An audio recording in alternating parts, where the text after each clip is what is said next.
Pain killers are non steroidal anti inflammatory medicines ఏవైతే ఉన్నాయో ఈ పెయిన్ కిల్లర్స్ అనేది మనం ఒక కెమికల్ కంపోజిషన్లో మనం ఓరల్గా కానీ ఇంజెక్టబుల్గా కానీ స్కిన్ ప్యాచెస్ రూపంలో కానీ ఐవి రూపంలో కానీ తీసుకున్నప్పుడు ఈ యొక్క స్ట్రాంగ్ కిడ్నీ కాంప్రమైజ్డ్ సమస్యలు ఎక్కువ రోజులు ఈ స్టెరాయిడ్స్ వాడటం వలన మనకు సమస్యలు ఏర్పడే ఆస్కారం ఉంటుంది.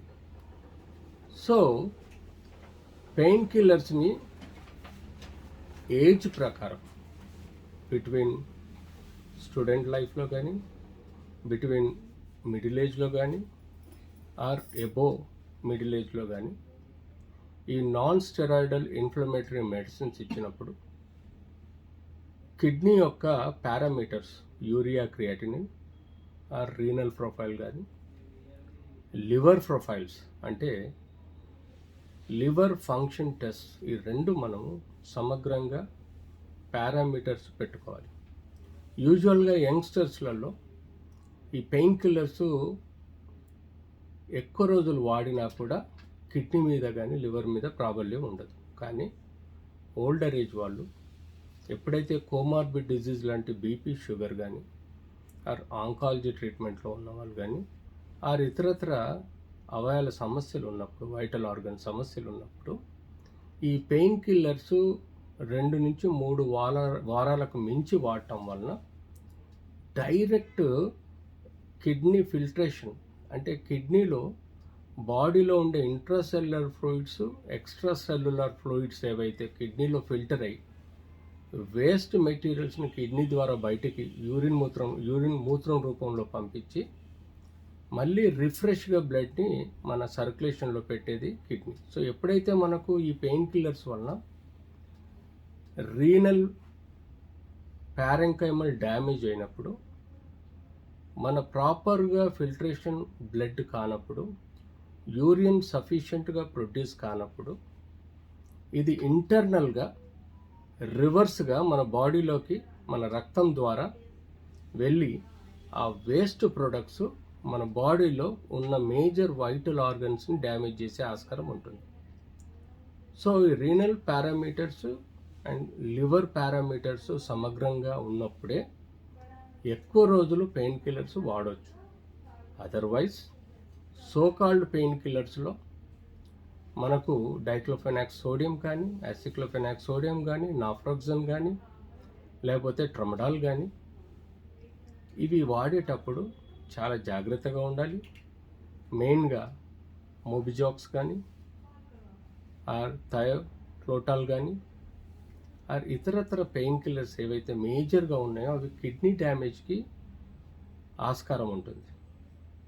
So best pain killer for longer time అంటే ఎక్కువ రోజులు వాడే బెస్ట్ పెయిన్ కిల్లర్ అంటే అది మనం ప్లేన్ పారాసెటమాల్ అది 500 మిల్లీగ్రామ్స్ కానీ 650 మిల్లీగ్రామ్స్ కానీ ఆ 1000 మిల్లీగ్రామ్స్ ఎక్కువ కాలం వాడుకోవచ్చు. కానీ దానిలో అనాల్జెసిక్ ఎఫెక్ట్ అంటే పెయిన్ తగ్గించే కెపాసిటీ, యాంటీపైరెటిక్ ఎఫెక్ట్ అంటే జ్వరాన్ని తగ్గించే కెపాసిటీ ఉంటుంది.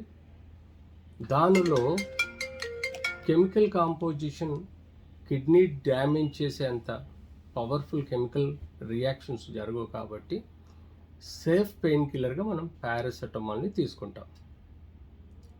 ఇంజెక్టబుల్ కానీ ఆర్ ఓరల్గా కానీ are skin patch pain killers కానీ ఏవి అయినా కూడా అవి డైరెక్ట్ సిస్టమ్ మీద ఎఫెక్ట్ చేస్తుంది.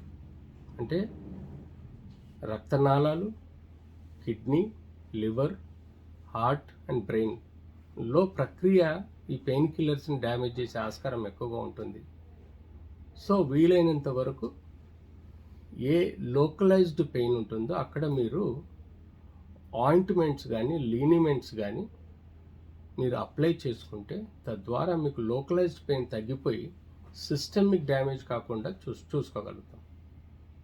ఓల్డ్ ఏజ్లో కొంతమందికి ట్యూమర్స్ ఉంటాయి, క్యాన్సర్స్ ఉంటాయి, అన్బేరబుల్ పెయిన్ ఉంటుంది, తట్టుకోలేని పరిస్థితుల్లో ఉంటారు. వాళ్ళకి ఆ టైంలో ఒకలాంటి సూసైడల్ టెండెన్సీస్ వస్తుంటాయి. ఇలాంటి వాళ్ళకి యూజువల్గా pain killers, local acting pain killers, central acting pain killers ఇచ్చినా కూడా రిజల్ట్స్ బాగలేనప్పుడు వాళ్ళకు కొన్ని మత్తు ఇంజెక్షన్లు కానీ మత్తు ట్యాబ్లెట్స్ కానీ ఇవ్వడం జరుగుతుంది. యూజువల్గా ఆల్ప్రజామ్ కానీ డైజిపామ్ కానీ సమ్టైమ్స్ ట్రమడాల్ రూపంలో కానీ సెంట్రల్ యాక్టింగ్ డ్రగ్స్ ఇవ్వటం వల్ల వాళ్ళకు కొంత ఉపశమనం ఉంటుంది. అదే కొంతమందికి ఈ బోన్ ట్యూమర్స్, క్యాన్సర్స్ వల్ల సివియర్ అన్బేరబుల్ పెయిన్ ఉన్నప్పుడు వాళ్ళకి ఫోర్ట్రిన్ ఫెనార్గన్ లాంటి ఒక మత్తు పదార్థాలు, అంటే డిసీజ్ మోడిఫైయింగ్ డ్రగ్స్ అంటాం, ఇచ్చి వాళ్ళకి సబ్సీక్వెంట్గా పెయిన్ కంట్రోల్ చేసడం కాకుండా సైకలాజికల్గా సూసైడల్ అటెంప్ట్స్ రాకుండా కూడా ఈ ఇంజెక్షన్ ద్వారా వాళ్ళని కాపాడడం జరుగుతుంది. ఇలా పెయిన్ కిల్లర్స్ వాడేటప్పుడు చాలా జాగ్రత్తగా క్వాలిఫైడ్ ఆర్థోపెడిక్ సర్జన్ కానీ క్వాలిఫైడ్ ఫిజిషియన్ కానీ ఒపీనియన్ తీసుకుంటూ రెగ్యులర్గా పెయిన్ కిల్లర్ వాడితే మీకు ఎలాంటి సమస్యలు రావు.